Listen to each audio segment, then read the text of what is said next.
gracias.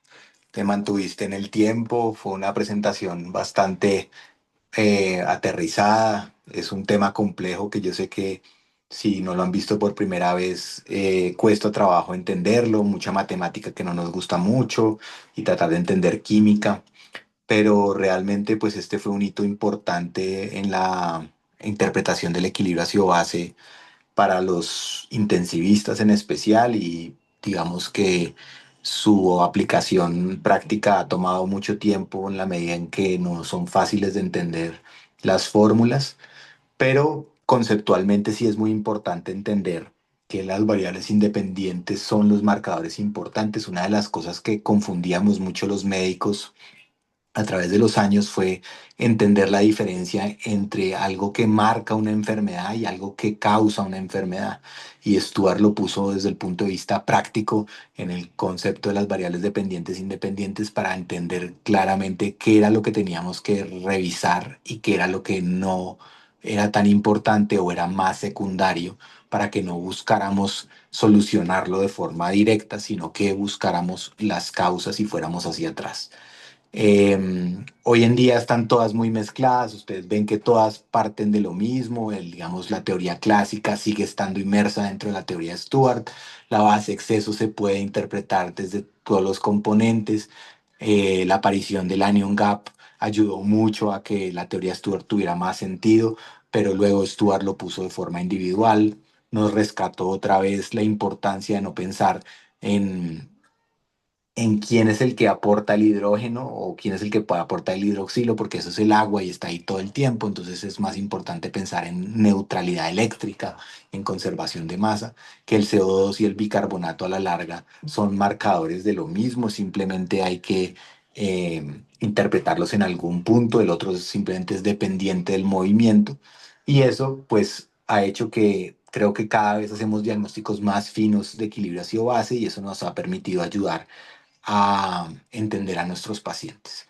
Cosas muy importantes de esto es, por favor, no lean gases sin electrolitos, albúmina y fosfato. Ojalá algún día las máquinas lo integren todo y hayan ellos mismas hagan los cálculos de las DIF efectivas y aparentes en vez de estar, digamos, nosotros haciendo aplicaciones secundarias con algunos supuestos que a veces de pronto pueden estar mal. Pero en el fondo lo más importante tal vez del mensaje es incluyan dentro de su evaluación de trastornos ácido-base los electrolitos, la albúmina y el fosfato, porque estos son marcadores directos independientes de enfermedad y se pueden tratar de mejorar o se pueden tratar de cambiar, como en el cambio de las soluciones, en ajustar los diuréticos, en intentar remover ácidos que no deberían estar ahí y eso probablemente pueda cambiar un poquito el pronóstico de los pacientes. Esa parte todavía nos falta todavía estudiarla mucho más, pero el problema grande ha sido la falta de disponibilidad de máquinas que puedan hacer esta aproximación midiéndolo todo en una sola muestra y pues probablemente vendrán, pero todavía no vienen y llevamos harto peleando con esto y no hemos logrado, entonces seguimos utilizando las formas indirectas de interpretación que están más o menos reconocidas. Ustedes van a ver que hay, así como hay interpretaciones del equilibrio, hay interpretaciones de las fórmulas, pero lo importante es más bien entender conceptualmente la teoría y pues, lograr una aplicación práctica de la misma. No sé si algunos de los profes quisieran hacer alguna intervención adicional sobre el tema. Es un tema muy importante para nosotros, creo. Jaime. Hola Pablito. Buenas tardes para todos y varias cosas, eh, un comentario y una pregunta para los fellows. Primero que todo, Juanita, felicitaciones, espectacular como siempre.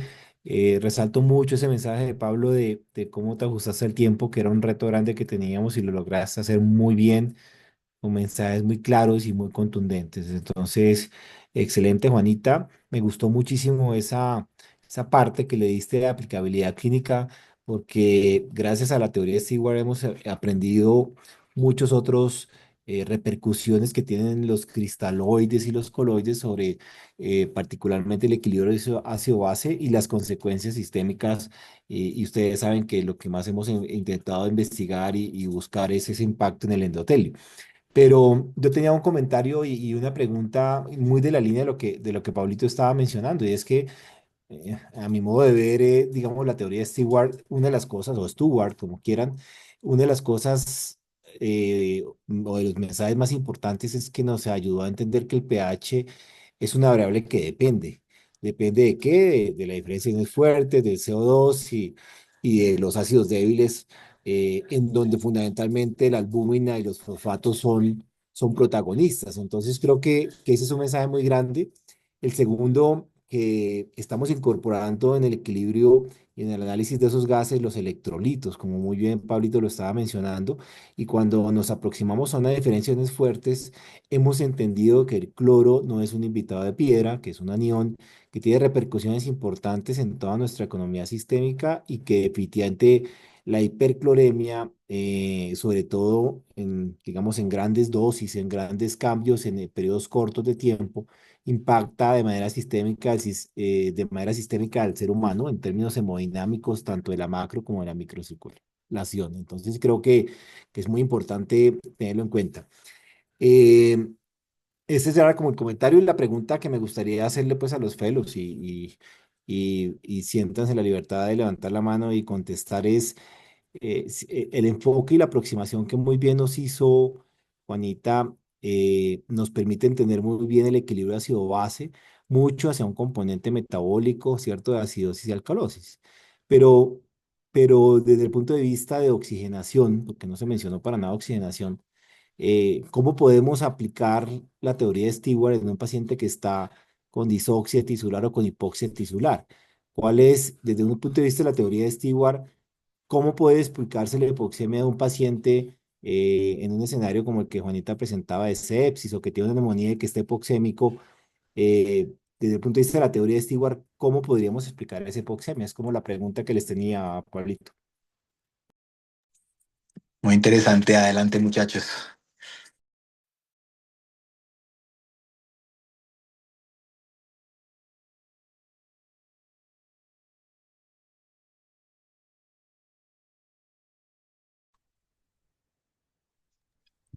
Sí, Brian abrió el micrófono. sí, sí, profe, es que ya iba a Dale, dale. levantar la mano.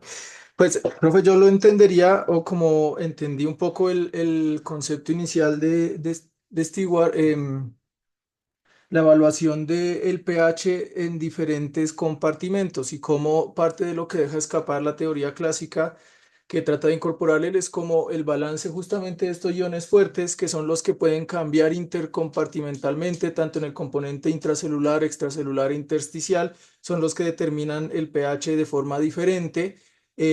Como uno de los principales determinantes. Entonces, en el contexto, por ejemplo, de un paciente con sepsis, sabemos que eso lleva a un proceso inflamatorio que genera daño endotelial, pérdida de las uniones adherentes y fuga capilar. Sin duda alguna, esta fuga capilar va a cambiar la composición de este contenido hidroelectrolítico, el balance de estos iones fuertes, por la fuga y por la pérdida del balance que puede generar el endotelio, sobre todo a nivel de la microcirculación.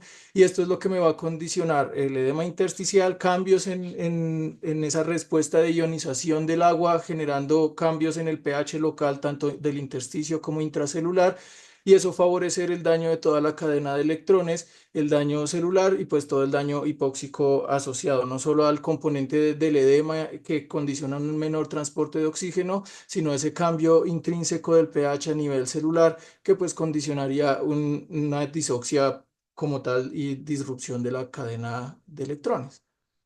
Bueno, esa es una posible explicación, ¿de acuerdo, Brian? Ya le damos la palabra a Juan David Suárez.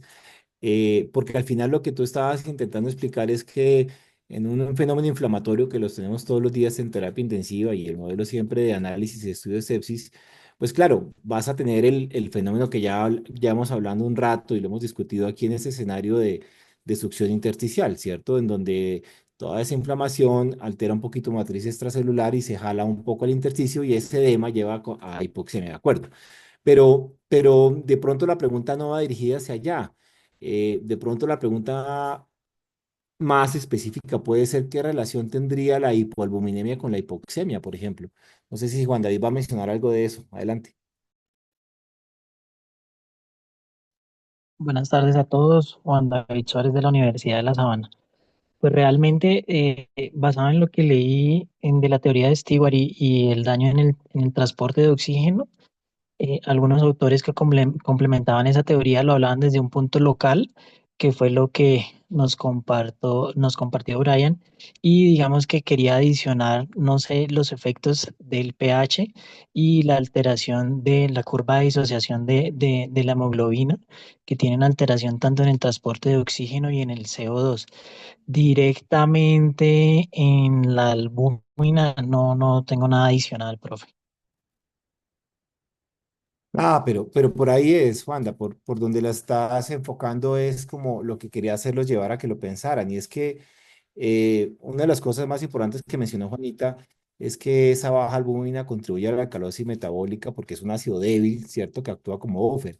La albúmina es ácido débil porque tiene mucho ácido aspartico y glutámico y le da carga negativa. De hecho, por esa carga negativa que tiene es que se repele con el glicocálice endotelial, por ejemplo. Pero digamos que el punto de análisis hoy es que cuando disminuye esa albúmina, pues hay alcalosis metabólica y hay menos carga negativa disponible para tamponar los protones. Y vamos a tener nosotros el efecto sobre la curva de sucesión de la hemoglobina, como Juan David lo estaba diciendo, que se desvía para la izquierda por dos mecanismos, no solamente el efecto Bohr, ¿cierto? De APH más alta, alcalosis, la afinidad de la hemoglobina por el oxígeno aumenta, entonces no la va a entregar a los tejidos, sino porque también aquí en la TOT hay disminución del 2,3-difosfoglicerato. Y decíamos que el fósforo es otro componente de la TOT, un modulador que normalmente va a disminuir esa afinidad de la hemoglobina por el oxígeno. Entonces, la pregunta iba dirigida a que, aunque, para que ustedes reflexionaran un poquito, que aunque históricamente lo enfocamos desde el punto de vista metabólico, también las repercusiones pueden tener sobre la entrega de oxígeno tisular. Y al final, la última reflexión que quería hacerles es lo que mencionaba Juanita, porque la teoría de Stewart nos permite entender un poquito más el impacto de la solución salina al 0,9 sobre los tejidos. Y fíjense que no hablamos de suero fisiológico, porque creo que muchas veces ustedes me han escuchado ese mensaje y es que la solución salina de fisiológica no tiene absolutamente nada, porque tiene un pH ácido de 5 y tiene 40% más cloro que el cloro del plasma. Entonces, digamos que lo que me interesa resaltarles es que aquí el punto no es que la solución salina sea mala en términos y satanizarla, sino lo malo son las grandes cargas de cloro en corto tiempo. Por eso es que los bolos no los usamos y por eso es que las usamos como líquidos de mantenimiento en destrozos en solución salina, etcétera, etcétera, que no tendría mayor problema. El gran problema y la repercusión sistémica son los grandes cargas de cloro con solución salina en poco tiempo que al final nos va a condicionar lo que conocemos como acidosis metabólica hiperclorémica y todo lo demás que se está intentando pues enfocar. Entonces era básicamente ese análisis que quería que ustedes hicieran, Pablito. Muchas gracias. Jaime, muchísimas gracias, muy interesante. No sé, profe Perdomo, si tiene alguna otra sugerencia, el profe Mulet.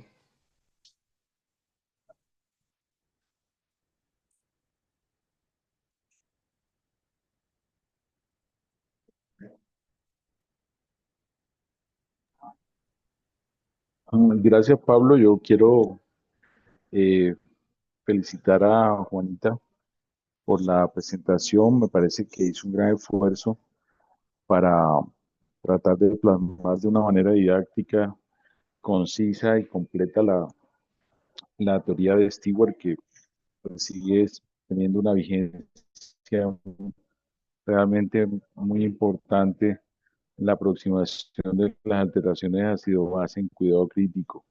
Felicitaciones, Juanita. Gracias, profes.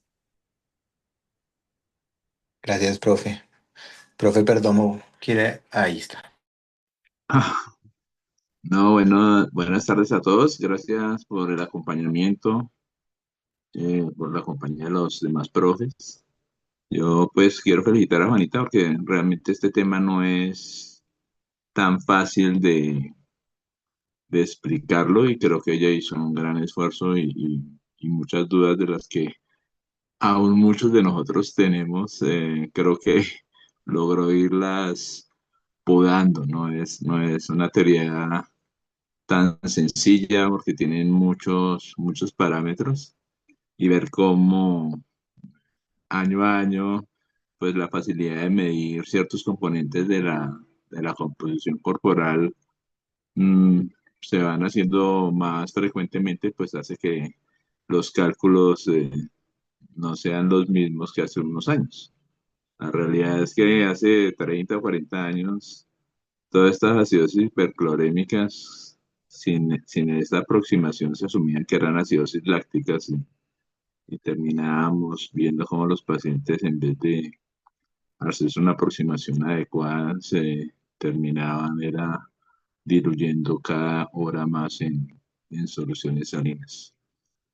Sí, yo sí espero que las máquinas cada vez se aproximen más a hacer una lectura más completa de todas las sales que tenemos nosotros en nuestra circulación y ver cómo para muchos de nosotros la lectura del lactato, que para ustedes ya se vuelve una cosa rutinaria, para muchos de nosotros fue un salto gigantesco en la aproximación de los pacientes. Espero que más de uno no se esté burlando de la mía, pero sí felicitar a Juanita.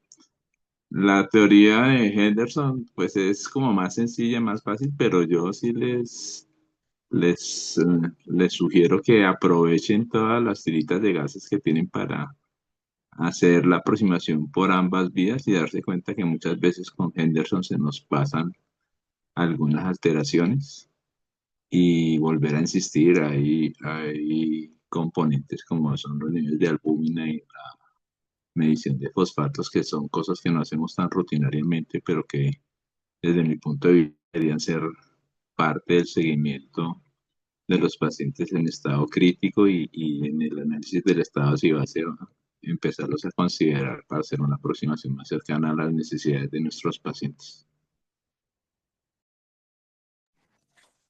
Profe, muchísimas gracias. Creo que todo está ya dicho. No, si les parece bien, pues practiquemos un poco antes de mostrarles las preguntas del taller, que yo sé que se tomaron el esfuerzo de responder. Les traje unos ejercicios solamente de laboratorio para que miremos un poco cómo lo están aplicando y sobre todo tratar de ver ejemplos donde de pronto sí se nota el beneficio para ver si los convencemos de que lo usen de rutina, los que todavía lo piensan. Entonces, déjenme un momentico, yo comparto aquí.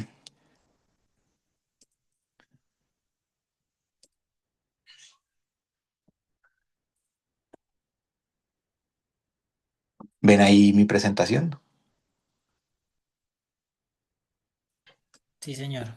Sí, profe. Listo, entonces la idea es que vean esos laboratorios como frecuentemente pasa y traten de interpretar, ya no usando el equilibrio ácido-base clásico, sino usando la teoría de Stuart, estos datos para ver cuál sería su interpretación desde esa teoría y después de pronto discutir o vayan pensando también en qué se le pasó al equilibrio ácido-base en su forma clásica para entender por qué es importante hacer este ejercicio.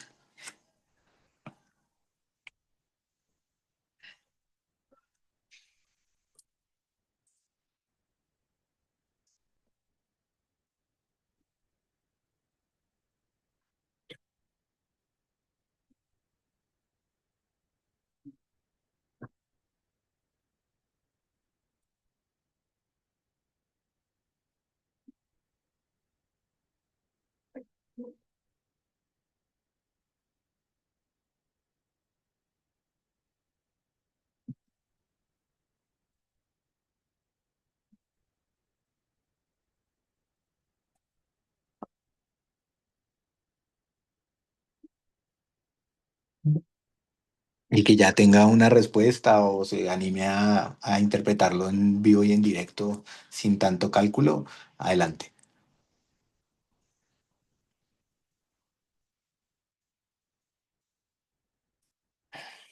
No estoy viendo manos, si están levantando manos. Ahí, Marcela. Pues yo lo puedo intentar.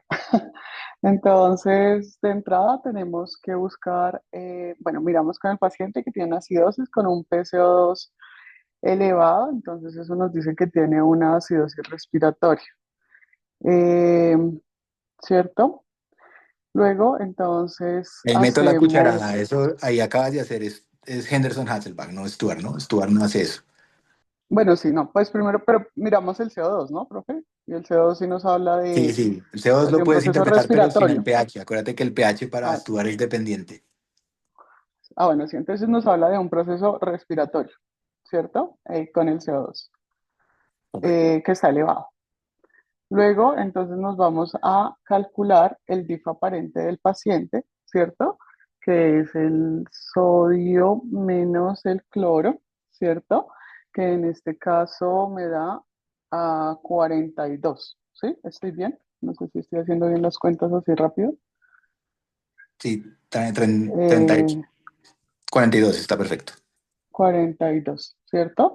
Pero entonces pues tiene una DIF aparente elevada, ¿cierto? Entonces en ese orden de ideas estaríamos hablando más de un proceso hacia la alcalosis, pero eso ya lo vamos a aclarar ahorita que hagamos los cálculos como basados en la base exceso, ¿cierto?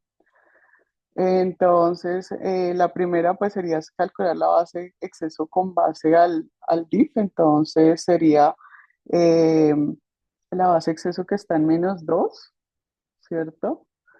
-2 y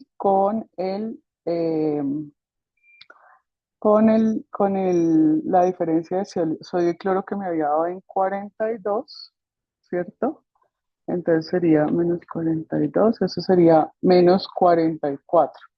Eso implica que pues ahí está aportando, los iones fuertes están aportando una gran cantidad pues, de esa base exceso. Pero pues hacer el ejercicio con todo, entonces con el lactato sería solamente, el lactato está en 1,5, o sea que eso solamente nos daría -0,5. Eso quiere decir que igual sigue predominando pues lo de los iones fuertes. Y con la albúmina, entonces tendríamos que hacerlo Mm, con la formulita ya lo hago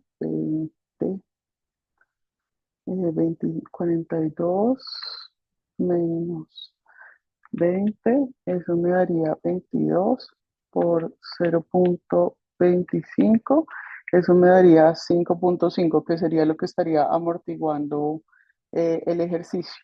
Y la otra es la de los otros iones, que sería la que tendríamos que calcular, que es ya un segundo, que sería ¿cuánto me daba la primera? -44, la base exceso, que es -2, ¿cierto? Menos, -44, menos 0,5, menos lo de la albúmina, que es 5,5. Eso me da, no, espere, profe, qué pena, es que me dio mal. Eh,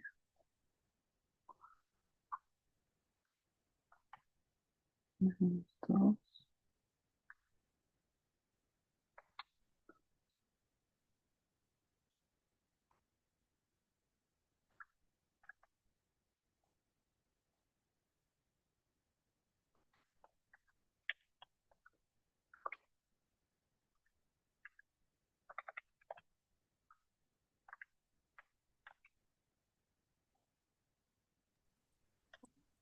Si alguno ya hizo los cálculos con las Sí, fórmulas que utilicen, pueden ayudar a ya solo llamarse. me falta eso, sí. Tranquila. Yo te diría, digamos, no confíen tanto en los datos numéricos, en las cálculos, porque los cálculos hay muchas fórmulas y asumen una cosa muy grave a veces y es, ustedes aquí no tienen todos los electrolitos. Entonces, digamos que la DIF aparente oficial no la podrían hacer y ponerse a Sí, calcular de pronto cuál es el aporte de la albúmina, pues depende del pH y ese es un cálculo que es difícil de hacer.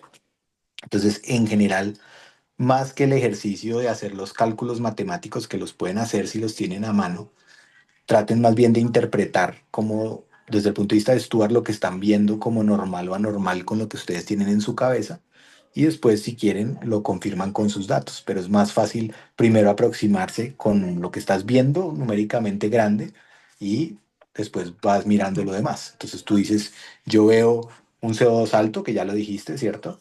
Por encima, digamos, de la variable normal, un bicarbonato que está casi normal, un poquito bajito, ¿cierto?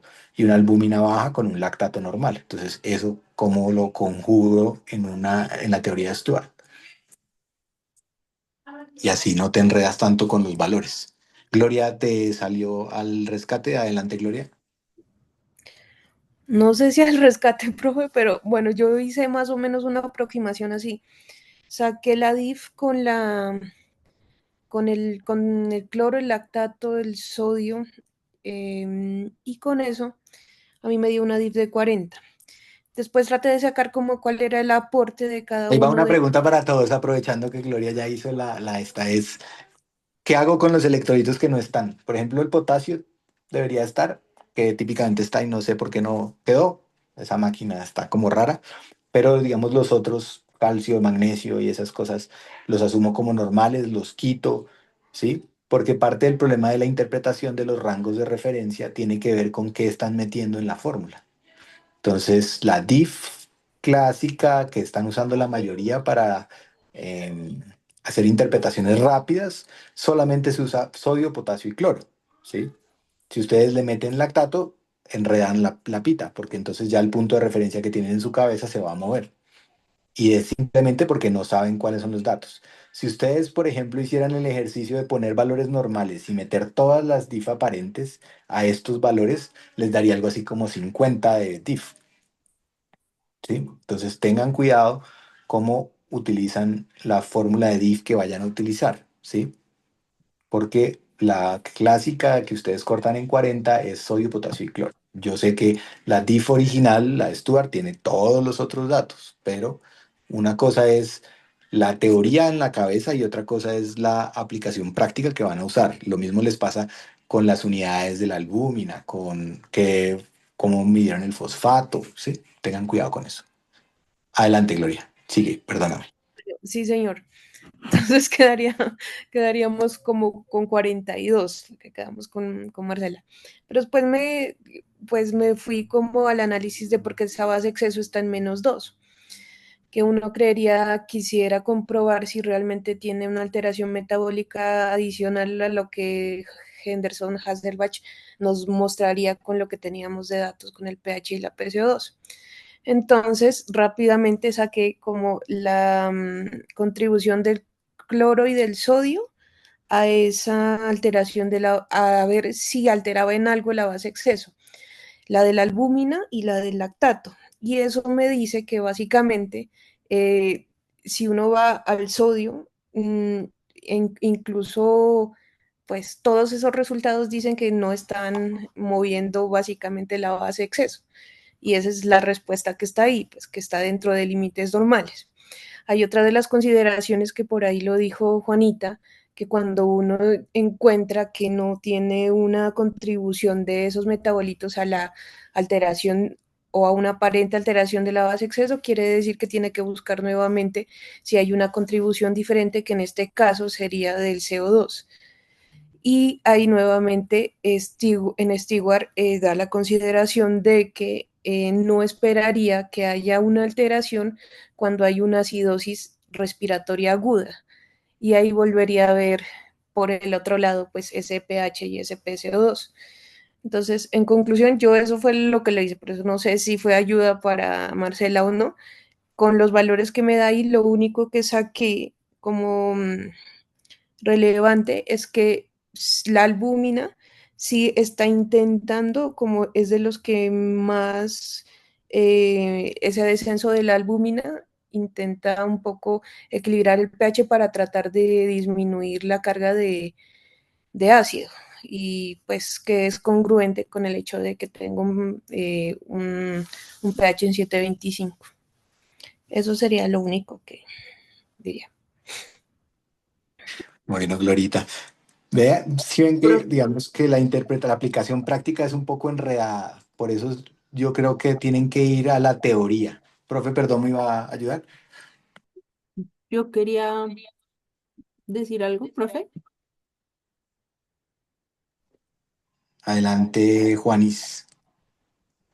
Pues es que lo que quería decir es, como así viendo rápidamente los datos, es que en la presión de parcial de CO2 lo que nos dice es que está aumentado, ¿no? O sea, la ecuación está hacia la izquierda, o sea, está hacia el CO2 más agua. ¿Eso qué hoy significa? Pues que probablemente el bicarbonato va a estar bajo y eso es lo que vemos ahí.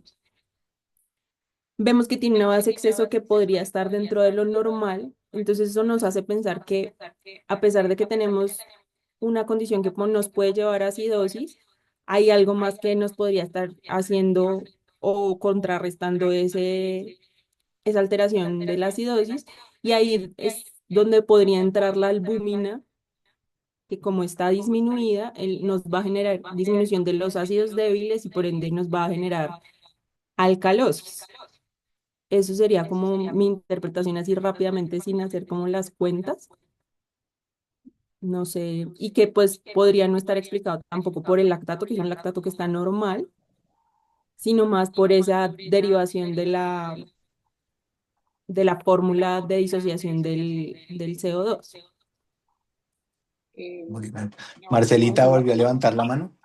Sí, es que pues yo que sí sé las cuentas, bueno, es que a mí me costó realmente cuando estaba haciendo el taller entenderlo y realmente una de las cosas que más me pareció pues chévere cuando ya por fin lo entendí, pues es hacer estos cálculos en base a, o sea, yo entiendo ahí que la base exceso pues es normal, entonces no habría necesidad de ponerse a hacer pues toda esta vuelta porque pues se va más hacia el CO2 y pues como dice Juan, y si uno hace la base exceso con la albúmina se da cuenta que pues ahí la albúmina le está algo amortiguando lo otro. Pero cuando ya haciendo las cuentas, pues exactamente, pues me da, lo único que quería hacer el comentario es que ya terminé de hacer las cuentas y cuando uno hace las cuentas, pues le da exactamente esos valores de base exceso, es decir, que se están amortiguando el sodio y el cloro, el que están normales, los iones fuertes con los otros iones y el lactato pues sí no aporta casi nada, la albúmina sí está amortiguando en algo, pero se están compensando para que la base de exceso de igual, que es una de las cosas que a mí, que yo no en la práctica, digamos que lo que yo llevo en la práctica clínica, nunca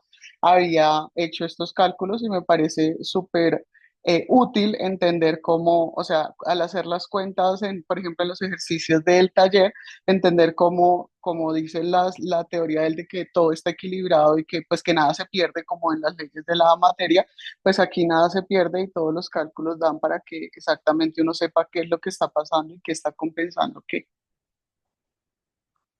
Bueno, pero vengan, una cosa.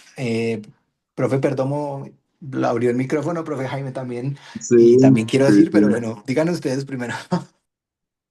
No, o sea, yo creo que toca ser muy juicioso. O sea, yo voy a asumir que este niño tiene potasio, porque casi todos los seres humanos tienen potasio en la sangre. Y si está vivo debe tener un potasio alrededor de 4. Entonces, desde ese punto de vista, la DIF de ese niño es una DIF que explicaría un componente de alcalosis metabólica. Y la hipoalbuminemia le sumaría más alcalosis metabólica. Entonces, si mi base de exceso es tan normal, significa que debe haber algunos ácidos que yo no estoy midiendo. Posiblemente si yo tuviera solamente en cuenta el CO2 y dejara de ver lo demás, ese aumento del CO2 de 10 milímetros de mercurio sobre lo normal le explicaría parte de la acidosis que tiene este niño. Yo he hecho algunas cuentas que no he encontrado en ningún lado, pero sí tengo la sensación de que más o menos cada milímetro de mercurio hacia arriba o hacia abajo sube un nanoequivalente de hidrogeniones en el cálculo, por lo menos cuando lo hacemos por la teoría de Henderson y Hasselbalch. Entonces, hacer todas estas cuentas es importante porque es muy probable que este niño tenga uno de esos trastornos que suenan muy chistosos, que es decir, que tiene un triplo trastorno, que tiene acidosis respiratoria con alcalosis metabólica y acidosis metabólica, que suena muy paradójico, pero seguramente es lo que finalmente va a tener este niño si el profe Vázquez nos revela la sorpresa al final. Profe, gracias. Jaime, luego Brian.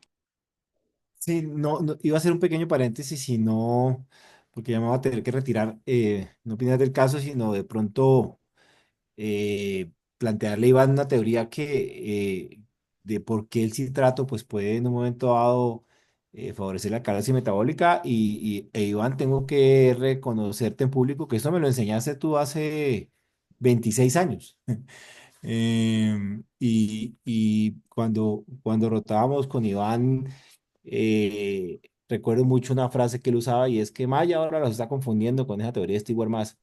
Y cuando pensábamos un poquito por qué el citrato induce la alcalosis, yo tengo dos hipótesis. Y es que la primera, como el citrato al final es un anión fuerte, cuando uno va a hacer el cálculo de la diferencia de fuertes, ese anión fuerte rápidamente se convierte en bicarbonato.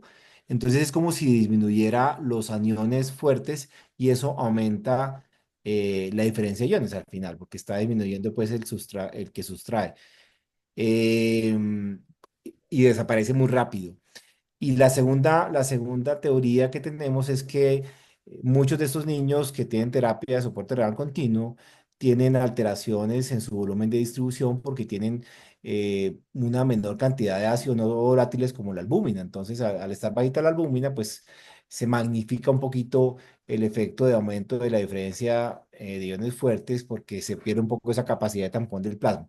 Entonces, son como las dos teorías y si aparte de eso está el paciente ventilado, pues obviamente no alcanza a compensar con la parte respiratoria. Entonces es como la teoría que teníamos del por qué el citrato pues induce esa alcalosis metabólica. Qué pena, Pablito, ahí el paréntesis, pero era como para Y no dejarlo en el aire. le estaba Gracias. picando. Sí, gracias. Brian, Hola, doctores. No, es que yo haciendo parecido a como hice el taller sobre este punto, o donde yo lo revisé, como que era un enfoque que no, porque yo vi el artículo de cómo le estaban haciendo Marcela y Lorita, pero siento que me parece más complejo porque como que subdivide todo en el aporte independiente de cada uno de los componentes y de pronto si no le falta algún electrolito como que se pierde uno un poquito en el cálculo. En donde yo lo revisé, que era como otro tipo de enfoque, como dice el doctor, uno encuentra muchas fórmulas, dividían la DIF clásica normal y daban la DIF efectiva como aislando, parecido a lo que nos mostró Juanita, aislando un pedazo de la ecuación que dependía del bicarbonato, la albúmina y el fosfato por sí solos. Y de ahí calculaban el SIG, que era como ese gap de la DIF, que nos hablaba de si había o no mayor contribución global de otros aniones. Y por ejemplo, aplicándolo en este caso, aunque no tenemos fosfato, pero asumiendo que el fósforo estaba normal, me daría una DIF normal, como ya dijimos, pues 41, 42, que yo revisé que el rango está entre 40 y 42, y una DIF efectiva que da 23. Entonces hay una SIG alta, mayor de cero, que eso implicaría, como intuía el doctor Perdomo, que debe haber algún componente adicional que no sea hipercloremia dentro de los, ni hiperlactatemia en este caso, dentro de los aniones eh, eh, volátiles, pues no volátiles que están contribuyendo a la acidosis de este niño, asociado pues al componente respiratorio que tiene por el CO2. perfecto, Brian, muchas gracias. Vean, el problema aquí o la dificultad aquí que ustedes están teniendo es que no están haciendo la DIF como la tienen ustedes en sus rangos normales. Entonces, si ustedes ven, Stuart lo que dice es, miren las variables independientes. Entonces, miren la primera variable independiente, el CO2. CO2 está en 50, o sea, hay acidosis respiratoria. No sabemos todavía si es primaria o compensatoria, porque eso no lo planteó Stuart. Ustedes simplemente digan, bueno, veo acidosis respiratoria. A mí me duele decir, pero el problema a veces de la interpretación del equilibrio hacia abajo de Stuart es que tratamos de ser imprecisos. Entonces, el bicarbonato en 22, algunos dicen que está entre los rangos normales dependiendo de dónde pongan los puntos de corte. Entonces ahí vienen las peleas de la normalidad. Para mí el 24, el bicarbonato normal es 24. Pero además si estoy pensando en compensaciones, tiene que estar para arriba. Pero bueno, hagamos Stuart. Stuart es 50. ¿Qué es lo otro que dice Stuart? Mire la DIF. ¿Cuál es el error que ustedes están cometiendo aquí en la DIF? Y perdón, se los resaltó. Tienen que meter el potasio, porque ustedes el punto de referencia que tienen en su cabeza de 40 fue hecho con sodio, potasio menos cloro. Entonces, aunque no tienen el potasio, lo más cercano que podrían hacer es usar el potasio normal. Y al usar el potasio normal se dan cuenta que la DIF aparente está hacia alcalosis, ¿cierto? Y si la DIF aparente está alcalosis y la albúmina está baja, que es el tercer ATOT que ustedes tienen aquí, ¿cierto? Pues básicamente les está diciendo que ustedes están viendo acidosis respiratoria, alcalosis metabólica, ¿cierto? Por DIF y alcalosis metabólica por ATOT y el lactato está normal, entonces no hay hiperlactatemia. pero el pH está ácido. Entonces, ¿cómo es todo esto? Entonces, ustedes aquí lo que tienen que detectar es que hay una acidosis metabólica que no está causada ni por una hipercloremia, ni por una hiperlactatemia. Entonces tienen que ir a descartar las otras que quedan, ¿sí? Y la razón por la que a uno se le pasa por Henderson y Hasselbalch es porque cuando uno hace cálculos de compensación, pues pareciera que ser que la compensación está más o menos crítica. La crítica que hago es el bicarbonato tiene que estar para arriba, no puede estar por debajo de 24, tiene que estar en 25 aunque sea.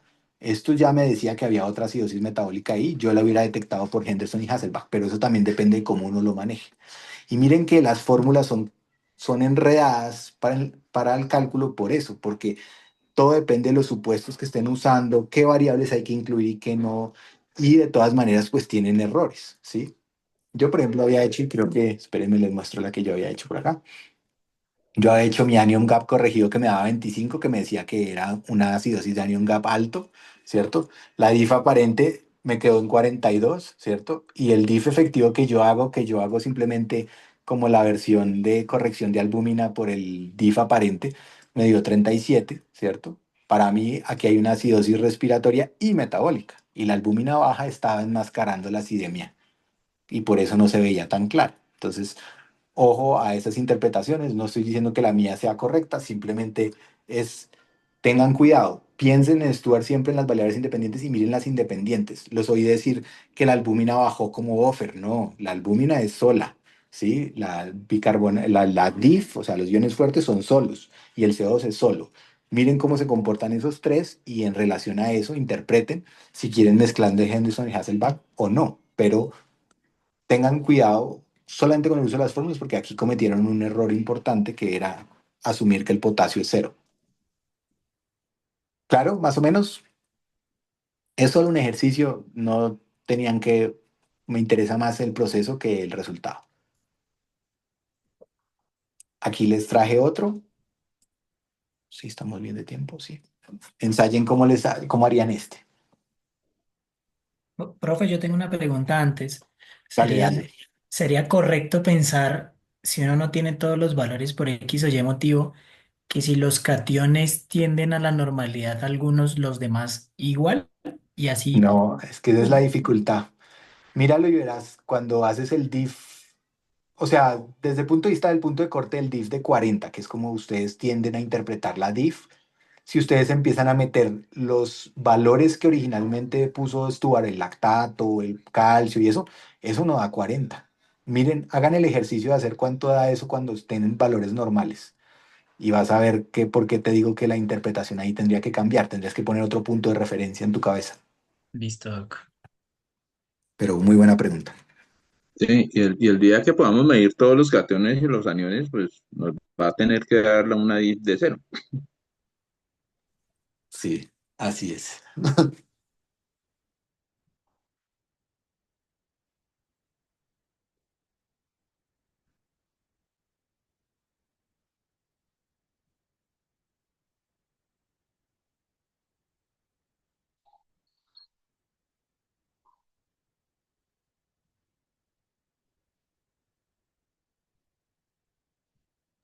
Alguno que se anime al ejercicio rápido de mirar las variables independientes de Stuart aquí, qué debería haber de trastorno y mientras los demás hacen cálculos con sus fórmulas.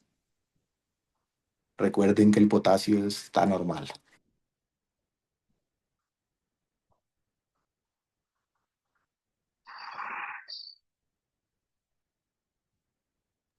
Claro, Bueno, entonces, según lo que habíamos dicho de las variables independientes, pues el PCO2 está bajo, pues disminuido, que nos sugeriría hacia una alcalosis respiratoria con un bicarbonato, pues que está bajo, pues que nos hablaría que podría, dependiendo del contexto del paciente, pues indicar compensación o no de una base exceso en más 4 que pues nos sugiere un componente metabólico y alcalótico. Entonces, haciendo un cálculo muy rápido del anion gap, me da 19 mm, y la diferencia de iones fuertes, asumiendo un potasio de 4 me da 44. em, sí, pues el DIF efectivo, ¿no? Em, que estaría elevado, entonces sería una alcalosis metabólica.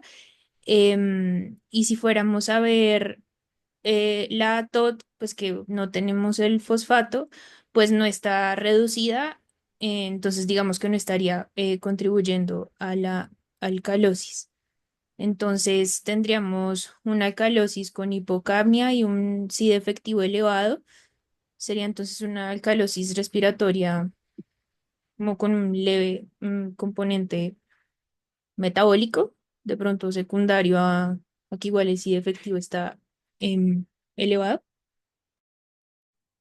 Perfecto. Entonces, creo que hiciste muy bien el análisis. En principio, la confusión aquí sería que el bicarbonato está en 21. Por Henderson y Hasselbalch eso nos debería decir que es una acidosis metabólica o normal, pero cuando vamos a ver, pues pareciera ser que hay un componente metabólico de alcalosis que solamente detectó la diferencia de la DIF. ¿Sí entienden lo que pasó ahí? Y ya pueden decir fácilmente la albúmina parece no ser, pues porque está normal, Ujú, sin haber hecho muchos cálculos y decir, bueno, aquí no, aquí tenemos que buscar otra causa de alcalosis metabólica. Acuérdense que todas las alcalosis metabólicas son de cloro, ¿no? En general no existen formas de alcalosis metabólicas primarias grandes. Entonces, en principio fue que el cloro se movió. Ya el siguiente paso que uno hace en su cabeza es tratar de ver si el cloro se movió en el componente renal o en los componentes extrarrenales, por ganancias o por pérdidas de cloro, o digamos el equivalente. Ese ya es, digamos, el análisis que sigue de las alcalosis, pero siempre las alcalosis son metabólicas, son globalmente las mismas. No es como en metabólica que hay que separar en grupos de ácidos nuevos versus cambios en los electrolitos. ¿Sí me entendieron esa parte? Sí, espero. sí, señor. ¿Alguno hizo ya los cálculos? Distinto a lo que hizo Caro, que lo hizo ahí a mano rápido y le quedó súper bien. ¿O se equivocó ella en algo? ¿O haciendo los cálculos hay algo que se nos haya pasado?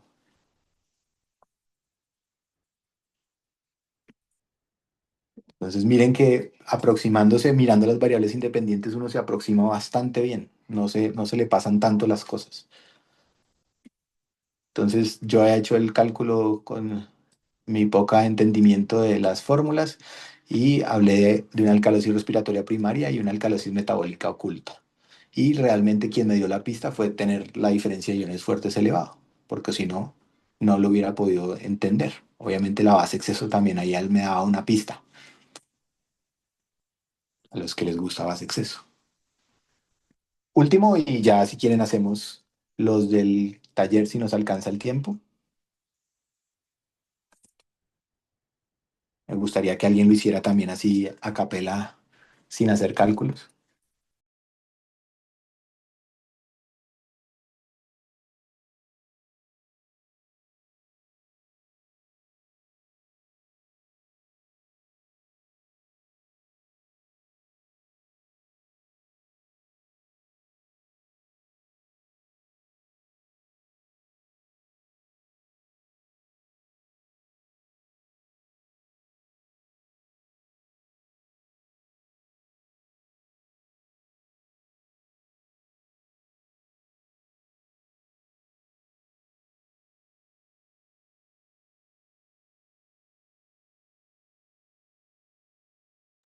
Profe, si quiere lo intento yo.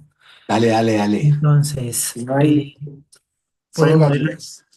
por el modelo de Stewart, un CO2 bajo como la primera variable independiente a analizar. La segunda variable que sería la diferencia, entonces tendría una diferencia de iones fuertes baja y una albúmina que también está baja. Entonces, digamos que en ese escenario rápido yo diría una alcalosis respiratoria que yo no creería que fuera el trastorno primario por una base exceso, pues bastante baja. Diría que un trastorno primario sería por la diferencia de iones fuertes baja, sería una acidosis metabólica con una alcalosis no volátil por un descenso concomitante, pues aunque es leve, es un descenso al fin y al cabo de la albúmina. Así lo vería yo rápido, profe. Perfecto, el lactato, Y que cuadra lactato, con lo que acabas de pensar. sí, de acuerdo, elevado y es compatible con, pues, con el pensamiento, profe. Muy bien. Miren cómo no haciendo fórmulas, sino sentándose a pensar en cada una de las variables independientes, uno logra bastantes cosas. ¿Qué ejercicios sí hay que hacer? Pues hacer la diff. La pregunta del profe Perdomo, ¿el lactato de 4 alcanza a compensar la base exceso? Los que hicieron sí.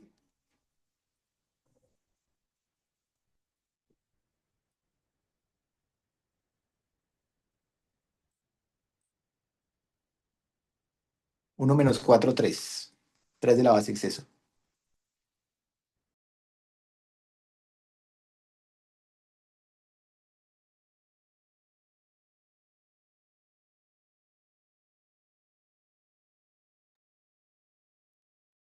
Entonces uno diría, por DIF, la base de exceso debería estar en -10.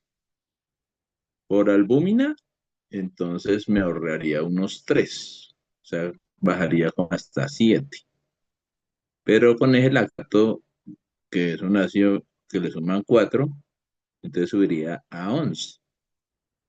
Entonces uno dice, ahí me está faltando un poquitico de algo, entonces tocaría considerarlo o ser un poquito más laxo y decir que de 11 a 14 la diferencia no es tan grande.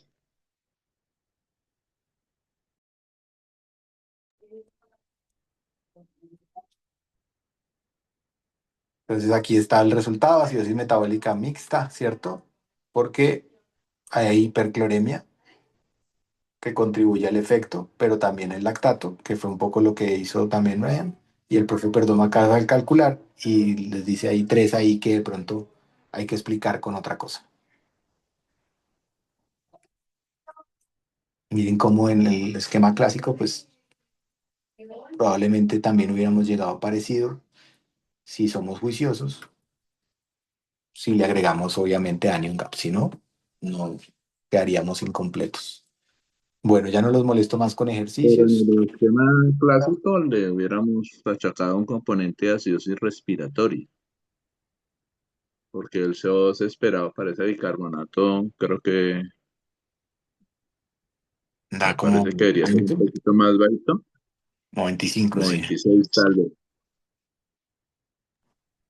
correcto. Entonces, cuando ustedes conjugan ambas aproximaciones, se van a dar cuenta que se acercan a mayor precisión, a tener dos herramientas para buscar un resultado, los va a acercar un poquito más a la verdad,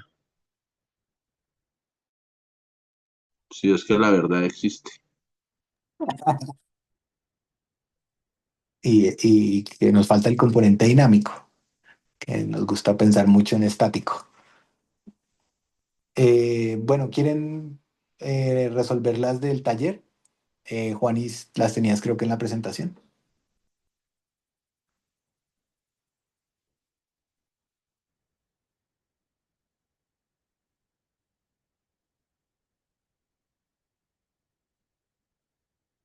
Listo, entonces esta cómo les dio. Este es un muchacho de 8 meses, con vómitos y letargia, con esos datos gasométricos y de algunos de los valores, con el enfoque que hicieron, que pudieron decir y que se pasó por alto.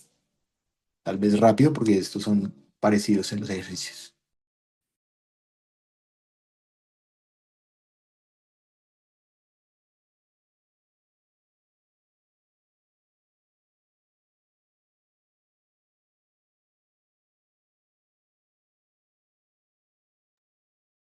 Profe, ese primero, eh, pues analizándolo teníamos un pH bajo con una PSO2 hacia la baja, una albúmina normal con un fosfato disminuido y una DIF sobre todo muy baja que daba en 18. Eh, pues metiéndole lo del potasio, que fue lo que hicimos de corrección ahorita, daba como 22, pero igual era baja con una SIG que estaba similar en 0, de 0 a 2. Entonces yo lo interpreté como una acidosis metabólica con disminuido, posiblemente por la hipercloremia, en este contexto por el vómito y la deshidratación, con una posible acidosis por contracción por la deshidratación, por la pérdida de volumen. Muy bien. ¿Alguien interpretó algo diferente o encontró algún otro dato? Profe, perdón. No, aclarar que la contracción de volumen tiende a generar esa alcalosis. Eso, muy bien.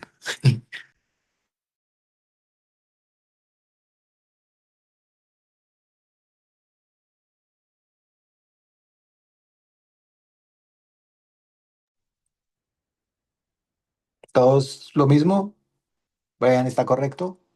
¿Pensaron en algo más? ¿Qué se le pasó a la forma clásica?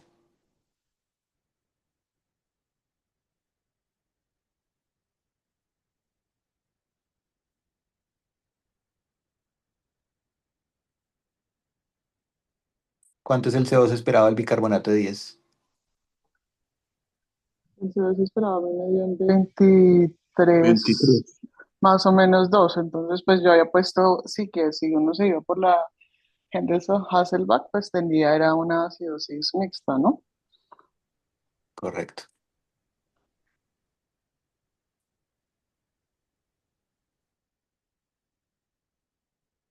Si quieres, pasa al siguiente, Juanis.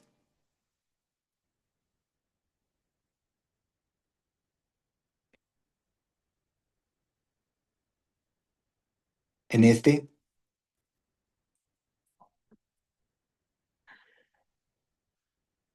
rápido que nos queda poquito tiempo.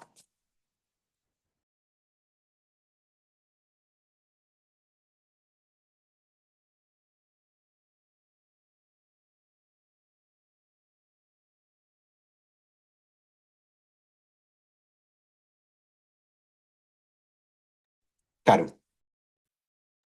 Mm, pues siguiendo este mismo orden que planteamos ahorita, que me parece un poquito más claro, entonces tiene un pH disminuido con un bicarbonato que está normal y pues una base exceso ay, que es positiva. Ay, perdón, mi gata. Entonces, la diferencia de iones fuertes, aunque no incluí potasio, igual pues me daba elevada, favoreciendo una alcalosis metabólica. Además de eso tiene hipoalbuminemia. Mm, entonces tendría una alcalosis respiratoria, pero también con un componente que es metabólico. Y digamos que en el enfoque clásico pensaríamos en una alcalosis metabólica, pues por ese, em, digamos, la base exceso y el bicarbonato que está ahí como normal, como el límite superior. Pero en la teoría de Stuart la diferencia de iones fuertes depende, digamos, en este caso del cloro disminuido. Em, Sabemos que la albúmina es un ácido débil y pues su disminución causa acidosis metabólica.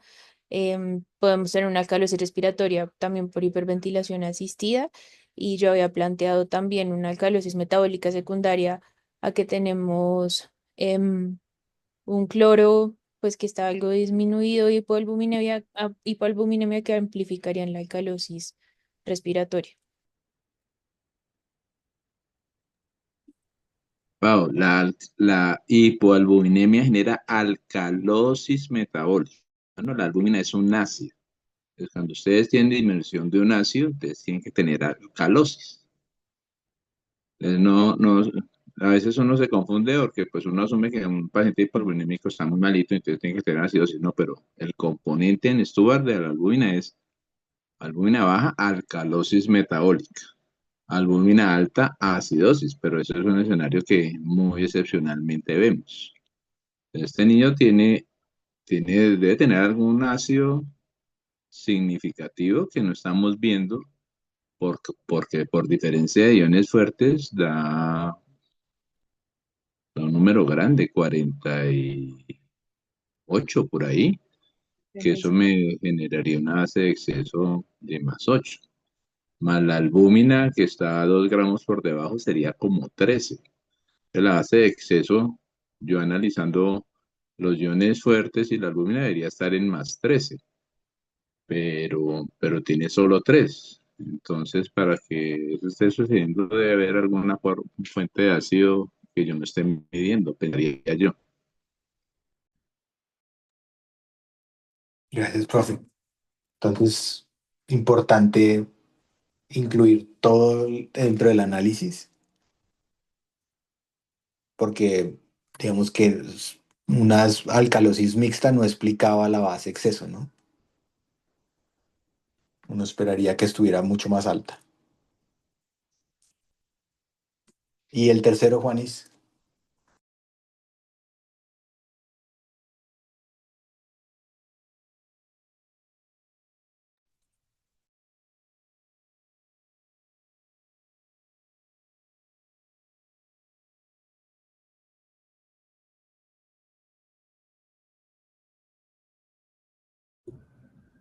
Dale, Gloria.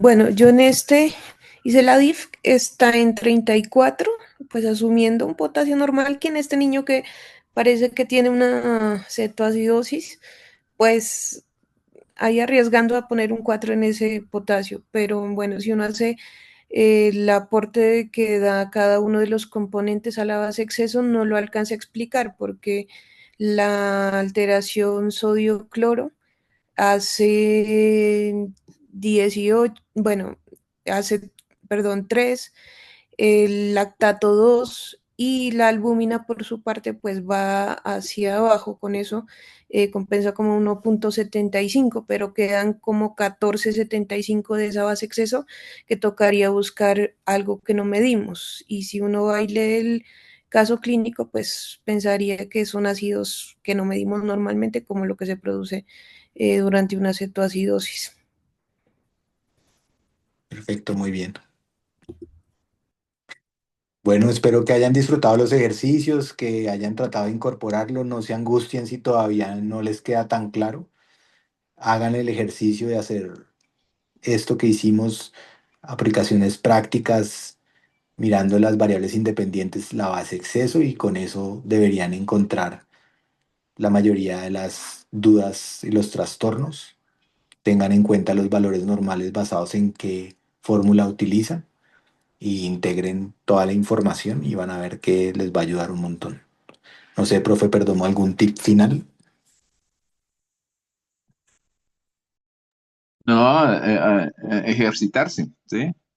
Entonces, todos los gases que lleguen a sus manos, pasarlos por ambas teorías y cuestionarse, porque pues con Henderson y Hasselbalch, pues uno tiende a ser un poquito más superficial y, y pues nos sirve para la gran mayoría de los casos, esa es la realidad, ¿sí? Quienes me conocen dirán, pues reconocerán que yo les, les hago la analogía de que esta teoría es parecida a la teoría gravitacional de Newton versus la que creemos más verdadera, que es la de Einstein. Pero pues para en el mundo que nos movemos, la teoría gravitacional de Newton nos funciona perfecto. O sea, podemos mandar naves espaciales al borde del sistema solar con los cálculos de Newton sin tener que recurrir a Einstein. Pero para ciertas cosas, el Stobar nos genera bastante soporte en algunas cosas y sobre todo que nos hace pensar en presencia de cosas que yo no estoy viendo. Y esa es una magia, ¿sí? Que yo pueda sospechar que algo está ahí sin verlo. Yo me maravillo de eso, ¿sí? Quienes me conocen y verán la admiración que tengo por la astronomía. Para mí es fantástico ver cómo en el siglo 19 alguien pudo decir, allá detrás de esos dos grandes planetas gaseosos debe haber otro y debe estar en este sitio, simplemente intuyendo las interacciones gravitacionales que producía sobre los otros planetas. Y eso es lo que yo quiero hacer de analogía de Stuart.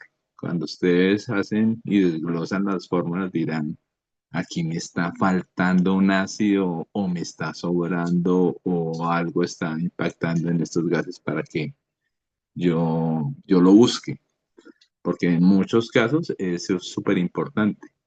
Yo creo que, por ejemplo, en el campo de los niños con intoxicaciones, esto nos ayuda a pensar mucho en qué tipo de intoxicación tiene el niño, si es más relacionado con ácidos o con bases, y posiblemente cambiaría el pronóstico y la terapéutica en muchos casos. Profe, mil gracias. Entonces dejamos aquí. Un abrazo a todos. Nos vemos para la próxima sesión. Gracias, gracias.